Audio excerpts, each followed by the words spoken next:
நான் பாடியிருக்க பாடல்களினுடைய தனித்தன்மை என்னன்னு கேட்டீங்கன்னா, அந்த பாடல்களை கேட்கும் பொழுதே பலவீனத்தோட, நோயோட, வியாதியோட படுக்கையில இருக்கவங்களுக்கு ஆண்டவர் உடனே சுகத்தை கொடுக்கிறாரு. விசுவாசிச்சா நீ தேவனுடைய மகிமையை காண்பேன்னு ஆண்டவர் சொல்லியிருக்காரு. இந்த பாடல்களை கேட்கும் போதே ஆண்டவருடைய வல்லமா உங்களுடைய செவிகளின் மூலமா உங்களுடைய சரீரத்துல பாய்ந்து எல்லா பலவீனத்தையும், வியாதியையும், கிருமிகளையும் நீக்கி சுகத்தை கொடுக்குது. நாங்க குடும்பமா இந்த பாடல்களை பாடும்போதே, இதை ரெக்கார்ட் பண்ணும்போதே, இதை கேட்கிற ஜனங்களினுடைய சரீர சுகம் உடனே அவங்களுக்கு கிடைக்கணும்ன்ற அந்த விசுவாசத்தோட, அந்த உள்ள உணர்வோட பாடும் பொழுது ரொம்ப மகிழ்ச்சியா இருந்தது.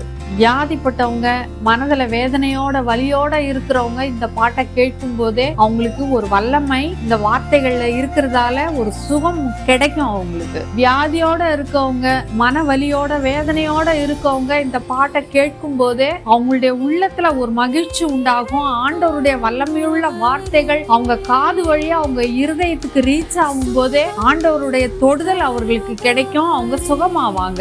இந்த சுகமளிக்கும் பாடல்களை நீங்களும் கேளுங்க. வியாதியோடு, பலவீனத்தோட இருக்கிறவங்களுக்கு இந்த பாடல்களை ஃபார்வர்ட் பண்ணுங்க. அவங்களும் கேட்கும் போதே ஒரு அற்புத சுகத்தை அவங்க பெற்றுக்கொள்வாங்க. May God bless you. சோதனை நேரத்தில் நண்பரானீரே, என் வைத்தியரும் நீரே, என் நண்பர்.